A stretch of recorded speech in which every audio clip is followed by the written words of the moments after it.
Welcome friends. இந்த வீடியோவானது Google map மூலம் பயணம் செய்ய விரும்பியவர்கள் நடுக்காட்டில் சிக்கி வழி தெரியாமல் திணறிய சுற்றுலா பயணிகள் பற்றியது. வாங்க வீடியோக்குள்ளே போகலாம். ஆந்திராவிலிருந்து கோவாவிற்கு சுற்றுலா செல்வதற்காக 4 பேர் கிளம்பியுள்ளனர். அவர்கள் கூகுள் மேப் மூலம் பாதையை கண்டறிந்து செல்ல முயற்சி செய்துள்ளனர். ஆனால் கூகுள் மேப் தவறுதலாக வழிகாட்டியதால் பெலகாவில் உள்ள நடு காட்டில் சிக்கி வழி தெரியாமல் திணறியுள்ளனர்.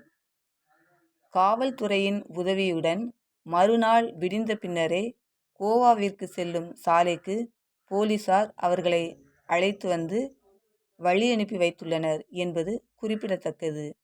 எனவே கூகுள் மேப் மூலம் வழி கண்டறிந்து பயணம் செய்ய விரும்புபவர்கள் மிக கவனமுடன் செயல்பட இதன் மூலம் அறிவுறுத்தப்படுகிறது. நன்றி. இந்த வீடியோவை லைக் பண்ணுங்கள், கமெண்ட் பண்ணுங்கள், ஃப்ரெண்ட்ஸ் அண்ட் ஃபேமிலிக்கு ஷேர் பண்ணுங்கள். தேங்க்யூ.